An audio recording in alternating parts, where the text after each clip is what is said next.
Hi everyone, it's me in my loud yellow shirt because I want to shout about today's interview and the topic we have today. So please stand by and join me for this interview. I'll be right back.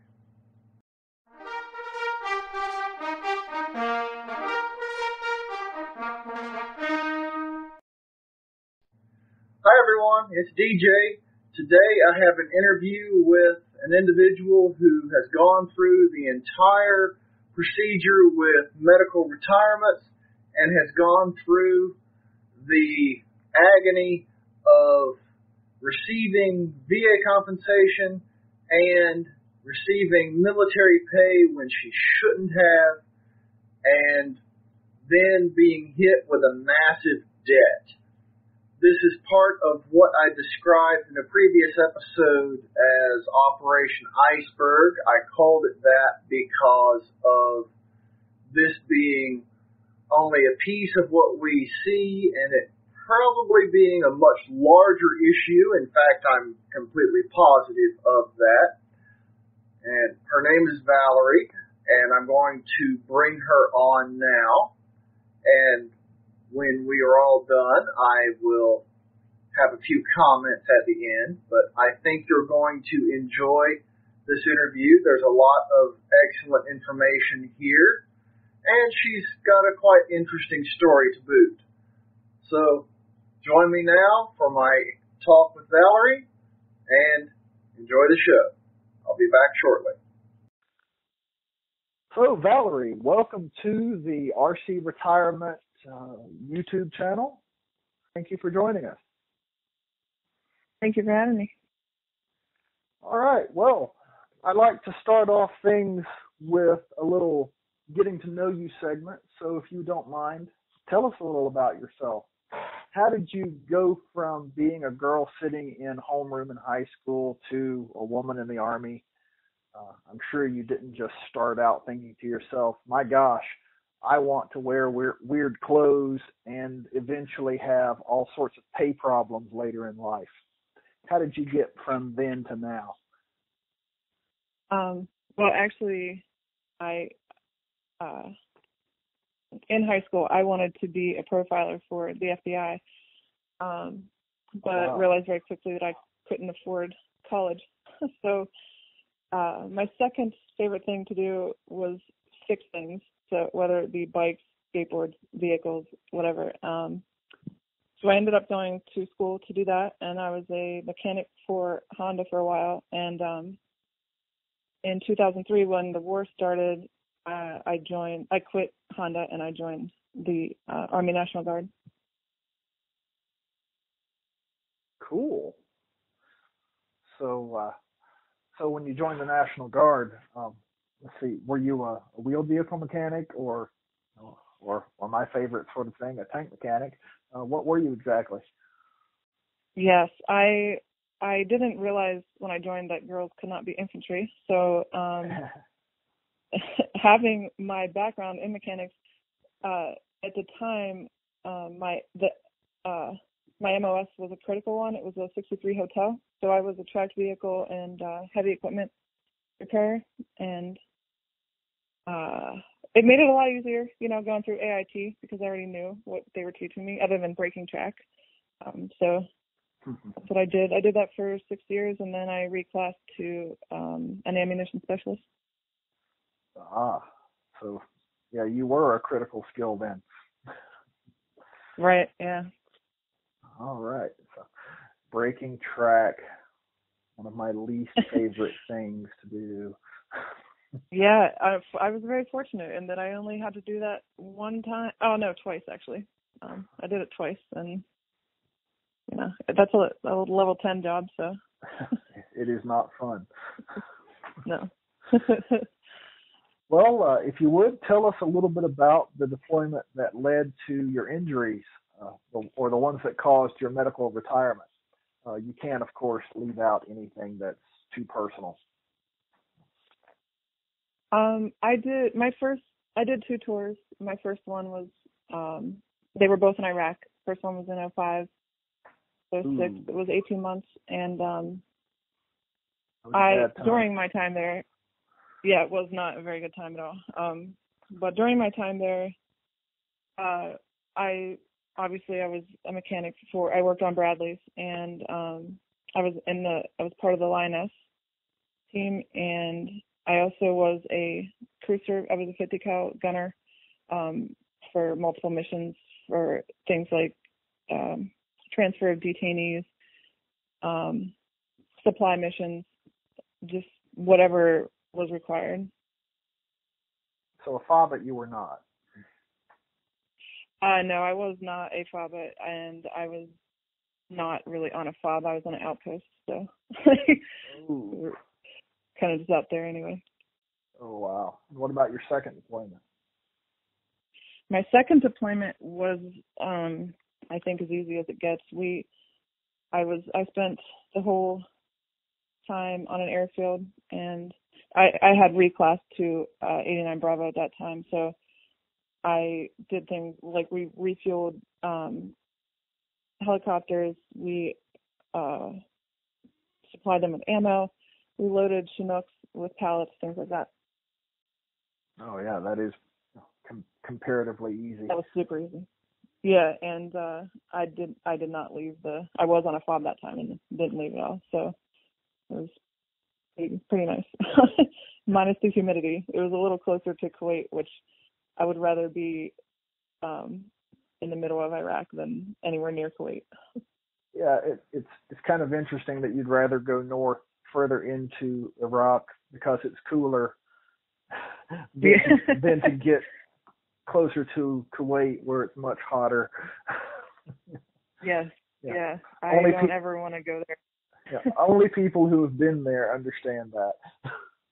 Yeah. I think you're right, because I've talked to some people and they I think they just think it's in my head or something, but it's not. Kuwait is an oven. Yeah. All right. So was it in country that you sustained your injuries, or was it when you came back? It was in country. I had a physical injury during train up, which led to a TBI, but I was actually retired for PTSD.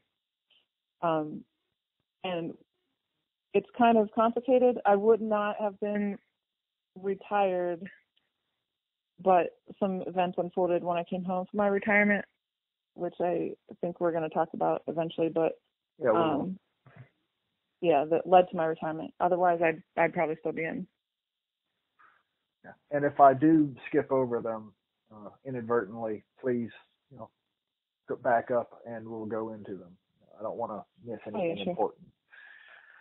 All right. So for the moment, please describe your experience going through the medical evaluation boards. What was that like for you once you got back and determined that you did have problems? When you were referred to the boards, what was that like for you? All right. Well, when you say like going through the medical evaluation boards, do you just mean dealing with the Pueblo and all that stuff, or actually being examined? And okay. Well, I'll talk about the Pueblos and whatnot in a minute. That's coming up. But all right. Well, like dealing with the exams, you don't have to talk about the doctors and all the stuff they did, but just the procedures themselves, the professionalism, the thoroughness, the timeliness, professionalism, things of that nature. Okay. As far as that goes, I think it was, well, in retrospect, it was pretty smooth sailing. You know what I mean? I didn't have any problems getting appointments. They were all very timely. In fact, they arranged for me to go out to New York and meet my Pueblo, and I think within the next 4 weeks, I had all my exams. Oh, wow. Yeah, it was pretty quick, and as far as the thoroughness and stuff like that, it was hit or miss. There were some that I think I kind of felt like maybe I was in the Social Security office, you know what I mean? Like it was adversarial. I think they were trying to disprove things rather than just find out what was there. But the majority of the experience was pretty, I mean, I don't really have anything to complain about. And the things that I didn't think were right, I brought up to my lawyer, who was assigned to me, and he took care of everything. So I think I probably had a really easy experience compared to most. I'm glad to hear that. That's excellent. Yeah. So as far as support from your branch of service, how would you quantify that when you were going through the boards? That is where this is what I alluded to earlier. That was actually pure hell for me. And the reason I said I would probably still be in is because when I came home from my first deployment, our readiness NCO had been, we got a new readiness NCO at my unit, and he kind of went on his own little mission. I don't know what he really was trying to accomplish, but he started giving me counseling statements for random things that were did not deserve counseling statements.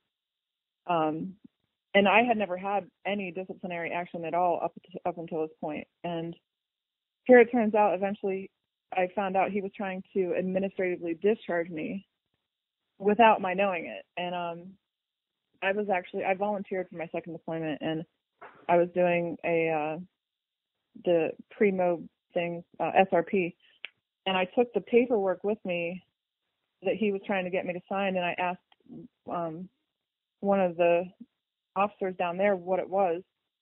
So when he told me that they were trying to discharge me, I asked them what my options were. And that's why I applied or requested the medical evaluation board, because I didn't deserve to be kicked out, but if they were going to kick me out and get away with it, I wasn't not going to have any benefits after everything that I did. You know what I mean? So I just kind of had to fight my own fight. And that's exactly what I did. And I mean, I think 2 years, not even 2 years after I got out, him and the rest of my chain of command at that unit were all separated from the military. So it wasn't just me, you know what I mean? Like they did stuff to other people as well, and you know. So poetic justice, so to speak. Yeah, but I wish it never happened, because I would have loved to still be in the military. You know what I mean? Like it just shifted my life unexpectedly. You know what I mean? So, which led to a lot of really unpleasant experiences. But I got back on my feet, you know, and now I'm dealing with this issue. Yeah, we'll get to it is what it is. Yeah, we'll get to that issue in a second. That's the big one. I'm sorry you had to go through that. I've heard of that kind of unit level shenanigans many times, and it's always a shame when I'll just use the word again, when shenanigans occur. I hate that kind of stuff. All right. One more thing on the medical boards, and then we'll move on. How would you describe the physical evaluation board liaison officers, the PEBLOs, and the military service coordinators, you know, the VA guys, as far as their training and their experience? Would you say it was sufficient as far as dealing with reservists and their unique circumstances, or would you say that they were more oriented towards the active duty side, or that they were pretty well rounded? What would you say about these people? Again, I either got really lucky, or I don't know. I feel very fortunate, because I had the PEBLO, a lawyer was assigned to me, and there was another gentleman who I think is the coordinator you're talking about. Mm-hmm. I forget what his title was, but I was very like I refused to sign anything. I would not initial or sign anything until it was explained to me in a way that I could understand it. And they were all very patient with me. They actually stood up for me. At the end, like the Army tried to say that my PTSD wasn't service related because I was not involved in combat. So I had to appeal that decision and send in like award recommendations and stuff. I gave that to the lawyer, and within 24 hours, because I requested like an in-person hearing, and so I sent that stuff to my lawyer, and within 24 hours, they reversed their decision. And excellent. You know, exactly. So, I mean, everything. She, like, my Pablo would call me as soon as she got information. She would email me stuff so I could print it, sign it, and fax it or email it back to her. Like, I have zero complaints about them. That is wonderful, because I've heard horror stories about all of the above, and so now to hear, you know, accolades is wonderful. So I'm glad you had I'm glad you had a good experience. Yeah, me too. And like I saved documents and stuff showing how well they did, just in case, you know, just for the future, in case anybody did ask, which, you know, someone cares. Well, you know, someone's got to tell the story, the good and the bad. Yeah. All right. Well, sadly, now we have to move on to the bad. Yeah. So when you started receiving your disability retired pay, this is where your real problem began. Tell us how that started. Well, first of all, once I was finally retired, I had to go to a local retirement service office, fill out all the paperwork. They were supposed to send it in. Actually, they gave it to me to send in. I did. It was never received. So it took about 2 months to get that straightened out. But then DFAS started paying me. I had already been receiving disability from the VA, but DFAS started paying me. So I immediately got on the phone with both the VA and DFAS and was like, I'm getting paid from both of you, and I'm not sure what to do. Like, one of you has to stop, you know, because I knew, I was told by multiple sources that I could not get both. Right. So I called DFAS and the VA for probably 2 months, just honestly kind of talking to different people, seeing what everyone would say, if I could get a consistent answer from either of them. And the VA basically said, you know, you waived your retirement pay, so you are entitled to your VA pay, which is what I originally agreed to at the retirement service office. So I continued to call DFAS, and eventually I was told that I was being paid because I was eligible for CDRP. And after a couple months, I'm just like, well, you know, these people have been doing this for years. Maybe I am wrong. And I also contacted, like, I'm from Pennsylvania, so I contacted the people at our headquarters at the Gap and was asking, you know, people there. And just everybody kept saying, you're okay, like you're going to be okay. And this is where things went wrong. Yes.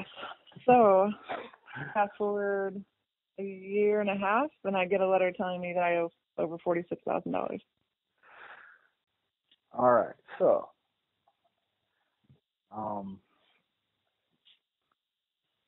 so this is where you started to learn the difference between concurrent disability and retired pay and combat-related special compensation.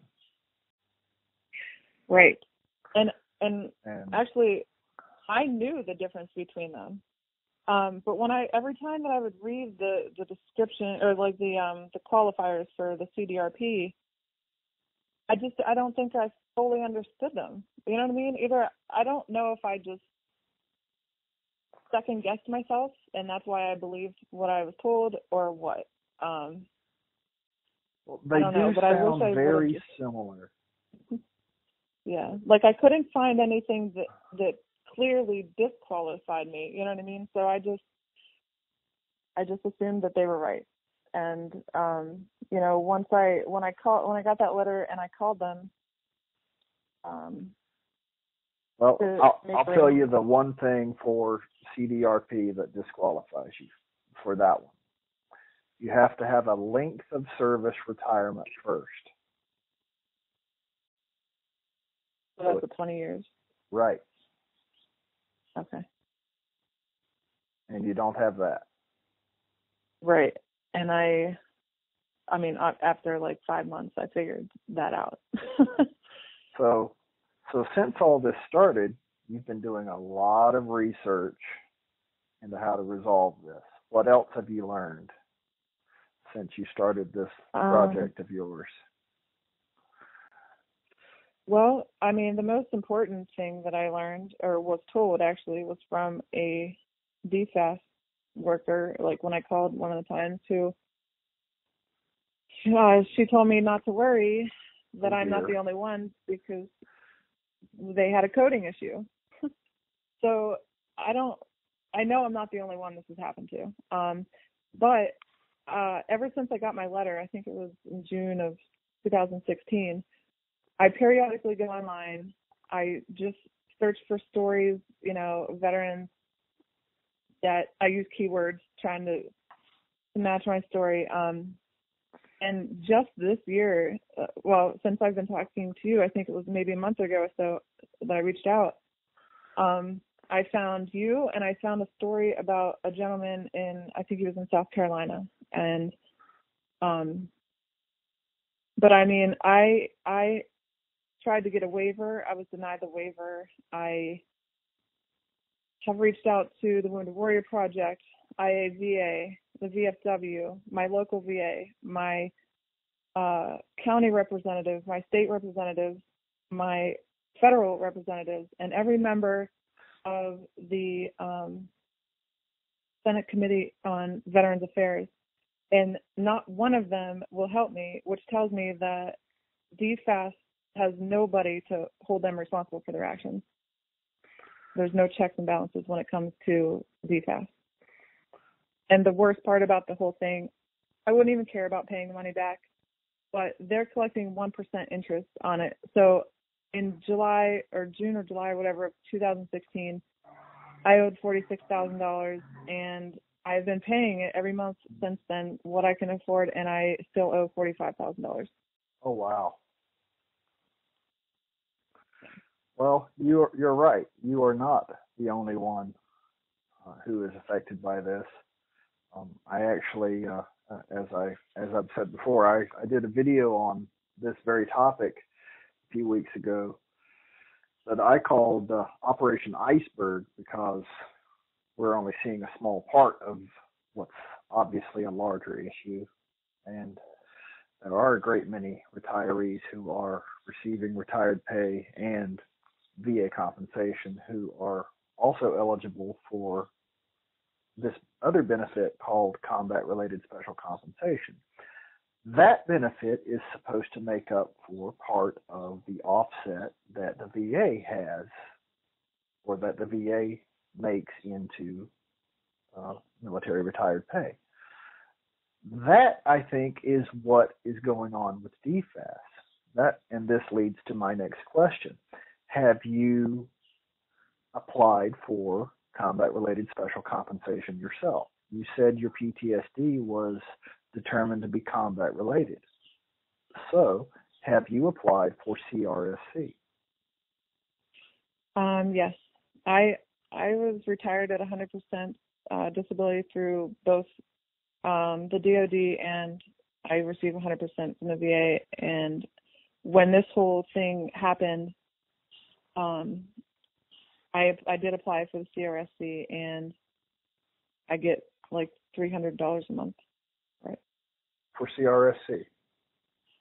Yes. Okay. That's it? Yes, and I have asked probably 25 people to explain to me how to do the equation that they get to that at, and I either it can't be explained to me in a way that I understand, or I just don't get it. I don't I don't know what's happening. I'd like to see the letter that came with that decision. It sounds like they determined you to have like a 20% CRSC rating. And it says 100% on there. If that were the case, then you would have, oh, I get it. Okay. I have no idea. Nope, I get it. Maybe you can explain it to me. Yep, I can. All right. It just clicked. Okay. CRSC, when it pays, this is going to probably sound like Farsi when I explained it the first time. All right, so you have a complete offset of your military retirement, right? Right. All right. So that means you get nothing from the Army. So CRSC is paying you what your reserve pension would have been if you could get it right now, based on the retirement points you had when you discharged. Oh, okay. See, why couldn't somebody just tell me that? you know what I mean? Like, I that makes sense to me. That makes total sense to me. Wow. That's the first time someone got it the first time. Outstanding. Yeah, no, that I totally get. I just, like, they would always just throw these numbers and percentages around, and I'm just like, all right. All right, so that's the short version. Yeah. So that's why it's $300. Yeah. So, all right. So that is why DFAS is going to say you still owe, because, we're already paying you this other thing. And really what I don't get is why they don't just withhold the $300 and apply that toward the overpayment. It seems. Yeah, well, that's what I pay it with right now. You know what I mean? So. Thanks for the check. Here, take it back. Yeah, it's ridiculous. But my biggest concern right now is, I've been every year I can. Actually, I don't know if I have to wait a year, but oh yes, I do. I'm sorry. Okay, so every year I can write in and request a payment that I can afford. You know what I mean? But the last time that I called somebody about it at DFAS, the woman that I spoke to told me that I only had 3 years to pay off this debt. Oh dear. So I'm concerned now that, it was 16, so 17, 18, 19. Like I have very little time to figure this out. You know what I mean? I mean, it might seem like a lot of time, but it's not a lot of time. No, it's not. And I, like, before all of this happened, while I was still in the military, right before I was retired, like, I was homeless, and I worked my way out of that hole, and I could be put right back in that hole just because of an accounting error and the inability to let me make payments that I can afford. You know what I mean? Because had I known for sure that I wasn't supposed to be getting that money, I would not be in this situation, because ever since I started getting disability from the VA, they have overpaid me and taken money back, and overpaid me and taken money back. So you know what I mean? Like, I know to save that money. And we have people all the time who are getting paid from both sides and assuming that both sides know what they're doing, so they're spending the money. Right. And I didn't just assume that they knew what they were doing. You know what I mean? Like, I did not touch that money for months because I was terrified, because I went from having zero money at all, like having to borrow money for gas to go to AT, to calling my bank and saying, did somebody deposit money in the wrong account? You know what I mean? So it was like, it was terrifying at first. So I don't know. I would not take back my service, but it's I can't even save money for retirement right now, because if I do, they could just take it. You know what I mean? Like, my entire future is affected by this. It's not just right now. I have zero savings for my future. Right, because everything can be garnished. Exactly. For government debt. Wow. Well, sadly, from your perspective, what advice would you give others who might be facing a similar situation?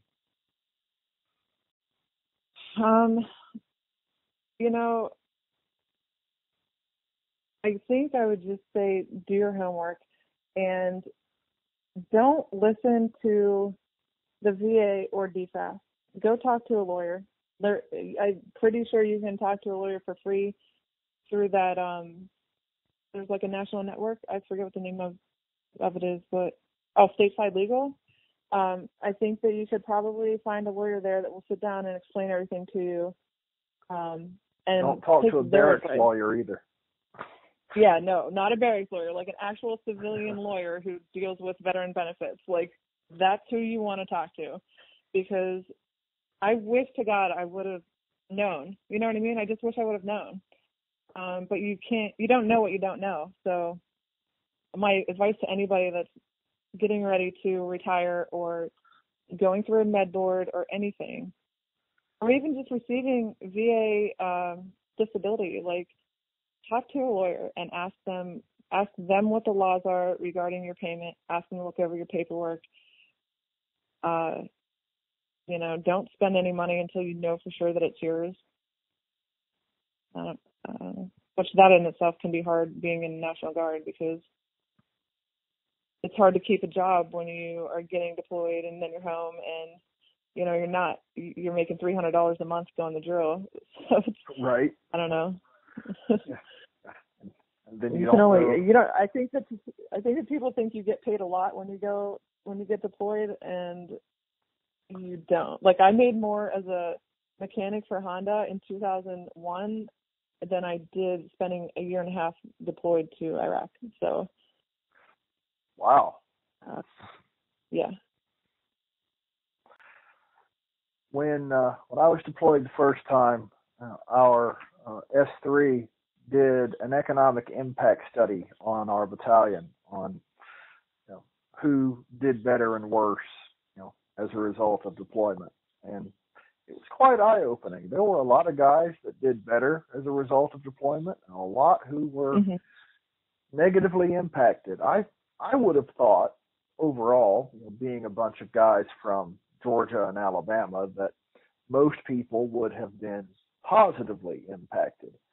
But it was quite interesting to see how many people had very good jobs, and even with the tax incentives and whatnot, were actually losing money as a result of their deployment. It was very interesting. Yeah. Yeah, I mean, I went from making almost $20 an hour to being an E4. So even with the tax-free status and all of the other goodies, still bringing home less? Yeah, I think I made, I'm not really good at, I think I made like 32,000. I'm a number junkie, sorry. Yeah, I think I want to say that I made around 32,000 for the year and a half that I was deployed. And I don't think that worked out to $20 an hour. No. That's 18 months. No, it wouldn't. Yeah. Nope. Even the quick math. Nope. So, all right. Wow. You've had quite a journey so far, and you've been doing a lot more than just internet research. Like you said, you've been talking to representatives and and trying to. Sounds like you were trying to get some sort of grassroots thing going as well. Yes, I would love to be able. I would love to be able to like get all. Remember, I have a very bad sense of like time, but I know in the recent past there was a group of soldiers out in California that were having to pay back debts for bonuses that they had received, and they somehow caught Congress's attention and they fixed that for them. I feel like we need to get their attention. Like I said, I know I'm not the only one, so I would love to find a way to identify how many people this is happening to and bring that to the attention of Congress, because like I said, I've written them all, and they just tell me that they don't deal with casework, I think they say. So I mean, I recently sent out those letters to the Senate Committee on Veterans Affairs. I believe that was at the beginning of last month. I'm giving them 60 days to hear back from them. So far, I've only heard back from 2. Was that state or federal Senate? Federal. So okay. I heard back from it's the Senate Committee on Veterans Affairs. I forget what the gentleman's name is. He's a congressman from Alaska, I believe. I heard back from his office, which they just told me, we don't handle case law, or I'm sorry, not case law, I forget what I said there, but they don't handle casework. That's what it is. And then I heard from Casey, who is my state representative, and they basically said they can't help me either.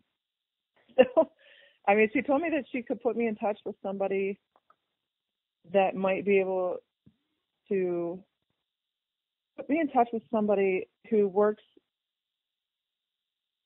trying to affect veteran laws and stuff in DC, but she hasn't done that. So I don't know, but if I don't hear back from them in 60 days, my next step is to take all the information that I have sent to Congress, and I need to gather a timeline of when I started this, who all I have contacted, because like I said, from my county level up and groups like IAVA and stuff like that. So just make a timeline and get that in, print out proof so I can actually show that I did it, and just start sending out packets to all the major media outlets, because somebody has to listen. And if they don't listen here in America, then I'm going to start sending them to Europe. You know what I mean? Because they report a lot on our news. You know what I mean? So somebody's going to listen to me. I'm not going to stop. I don't care if they take my paycheck. I don't care if they take my house. But something has to change. And the pot gets stirred. Yeah. I mean, can you imagine if this was being done to police officers? They have such a public, they're seen in public all the time. You can't just look around and see veterans. You don't know who's a veteran, so I don't know how to make it public. And I mean, it doesn't help that I don't use social media. I'm not on Facebook or Twitter or anything like that. Nor am I. Not to speak of. Yeah, so like I have an account for the website, but I'm rarely on it. Um, well, please keep me updated in how this goes. I would love to know how you fare, because this affects a lot of people. And if I will, definitely. And if you have success, then I don't know how many thousands of others have hope as well. So yeah, you have my. If you think of a way to gather names of somebody, or of who this is happening to, like if through your podcast, if somebody hears this and they know somebody that this has happened to, or it's happening to them, like, reach out to me. I'll put your name on a list, and I'll be like, you know what I mean? Like, I need to make it. I feel like if there's just one person yelling, it's easier to ignore. But if you have 1,000 people yelling, it's not that easy. You know what I mean? Well, how about this? If people would like to get in contact with you, how about they let me know, and then I send their contact information to you. That would be great. And then and then you can reach out to them. Yes, that would be phenomenal. And if by some great thing, like if some great thing happens and it starts to overwhelm you, just let me know, and you can just give them my information. Or you know what I mean? Like, we can do another podcast and make or whatever, and I'll give my information. But I'm glad to be the middleman. If it helps to resolve this, if it makes the iceberg melt away, I'm glad to have played a small part. Yeah. So that would be awesome. So I'm glad to do it. This is something that needs to be resolved. It's a problem on a national scale, and it needs to be fixed. Right. So, and I mean, right now there's legislation that is doing just that, but only for VA pay.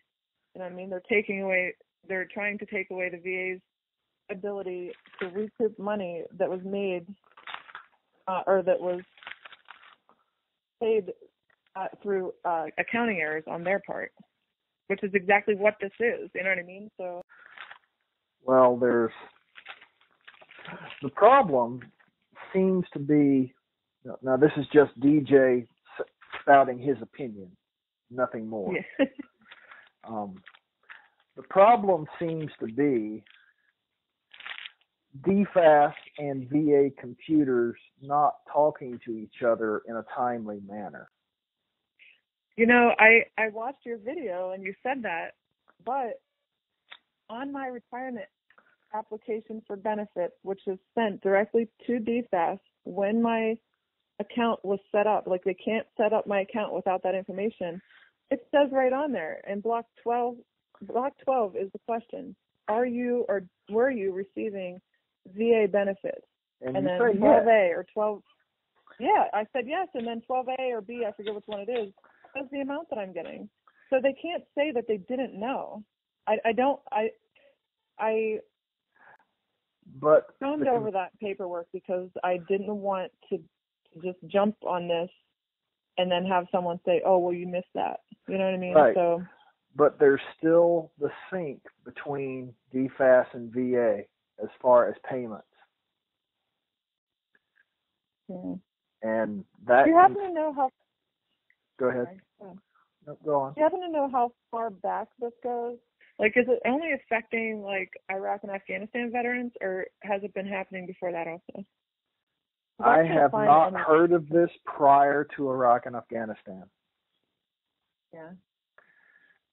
No, anything prior to that, well, I didn't become a retirement services officer prior to 2008, so obviously I wouldn't have heard anything prior to Iraq and Afghanistan. So I've been doing this since 2008, so anything prior to that before me. So, okay. Nope, that's before me. But I think this is new, or at least the scale of it is new. Yeah, and that's what concerns me about that woman who said that about there being a coding issue, And I also just read an article recently about, people weren't getting paid CRSC when they should have been. So now they're doing all this back pay for CRSC. Yeah, I don't know. I mean, I feel like the more I look, the more problems I find. You know what I mean? Well, but none when of you it. say coding, that could be part of the problem because, again, DJ speaking his opinion. I could be wrong here. The DFAST pay system was originally written in the early 80s. And it's been upgraded piecemeal since then. Mm-hmm. CRSC and CDRP came about 10 years ago-ish, 10, 15 years ago, yeah. with new codes, all of which are manually input. Mm-hmm. I'll have to send you the article that I read because I save them all. Anytime I find anything relating to this, I save it. So yeah, anytime you find cool stuff, send it to me. Yeah, or email to go to the hundreds that I have. Yeah. Please do. But yeah, anytime there's a transaction in the DFAST pay system, it's a manual thing, with the exception of feeds from other sources. Now, I know the listeners are getting bored now. It's like, why, DJ, are you giving us a history lesson on DFAST antiquated pay systems? We don't care. But anyway, let's just say you're building, the CRSC data. That's a manual transaction, and if you fat finger something, well, now you've got to wait till the next day to go fix it. Well, what if you're on vacation the next day? Oh, guess what? You forgot to do it because now you're away for a week. Yep. See where I'm going?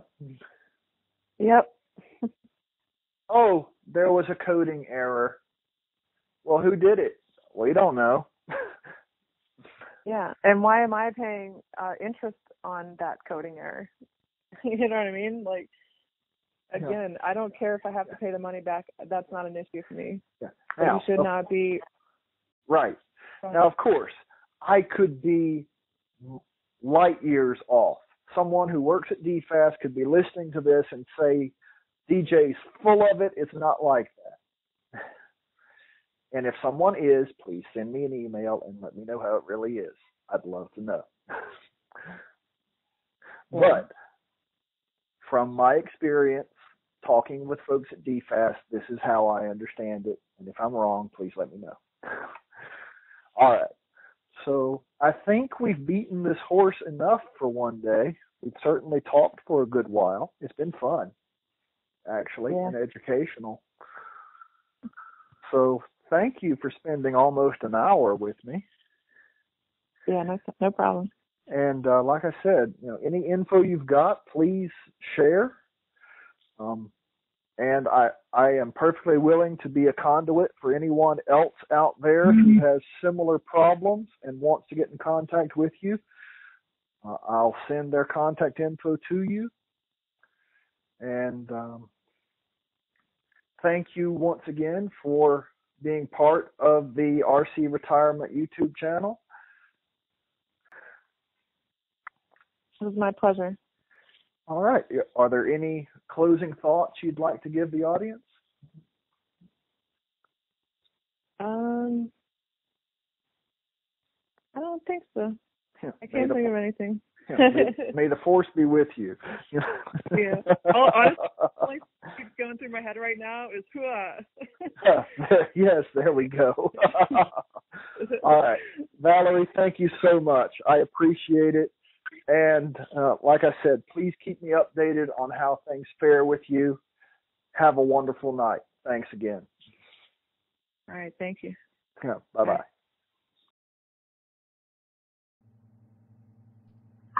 All right, so that is it for the talk with Valerie. I'm actually going to make a change to what I said in the interview, since that was pre-recorded.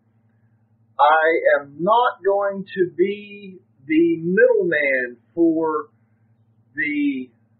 contacts.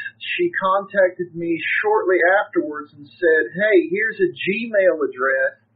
Have people send emails here, and then they can just bypass me and go straight to her. So I figure that's great. Now, for those of you in podcast land, I'll just go ahead and say the email address out loud, and for those watching on the video, I'll put it at the bottom of the screen. For those in podcast land and watching, I'll say the letters phonetically. The email address is opid2018@gmail.com. That's Oscar Papa India Delta 2018@gmail.com. So that's how you can get in contact with Valerie if you have the same sort of situation that was described in that talk with her. I do believe that there are hundreds, possibly even thousands of people who are going through this same sort of problem. And this might even be, a class action sort of affair. It definitely is something that needs to be addressed by the VA and by DFAS. This is something that's hitting a lot of people for tens of thousands of dollars. It's a systemic problem and needs to be addressed. I don't know what the solution is myself. I just know that a problem exists and something needs to be done to fix it. So if you are one of the people affected by this and would like to join Valerie in her efforts, then please contact her. And if you do want to contact me instead and have me forward your info, then of course I will do that. I'm not going to shut out anybody. All right, so I hope you enjoyed that interview. Of course, I always do it. If you have not subscribed to this channel, then please click on the icon here on the corner of the screen and subscribe now. If you have not subscribed to the podcast, then also subscribe now, be it in iTunes or Stitcher or whatever medium you prefer. If you would like to leave comments or questions or any such, then please do so in the comment section below. If you'd like to send me an email with a comment or question, then my email address is dj@rcretirement.com. Been the same the whole time, so send it on. Now, do be advised, I get a lot of email, so it might take me a little while to respond. And, of course, if you like this episode, then give it a thumbs up and drop a comment. If you're if you're listening in iTunes, then I would appreciate if you'd leave a comment, a review. That would help spread the word about this podcast. And, of course, if you're watching in YouTube, then the more comments, the better. That also helps popularize the channel all the more. All right. So, please join me next week where we will continue to talk about military benefits in plain English. As always, I thank you for being part of this audience, and thank you for your service. Have a great day. If you liked what you heard on today's episode, then please go below and give it a thumbs up, and be sure to subscribe to this channel. Also, please let other people know about this channel and the information it can provide for them. If you have questions or comments, then have no qualms about posting them in the comments section below. Please remember the RC Retirement YouTube channel and the RC Retirement website are not recognized or endorsed by the Department of Defense, the Department of Veterans Affairs, or any other government agency. The information presented in these resources are for entertainment and informational purposes only. Also, the content of either of these resources should not be considered financial or legal advice. Please consult with your own legal counsel, accountant, and financial planner before making any decisions based on what you have learned here. As always, thank you for watching the RC Retirement YouTube channel.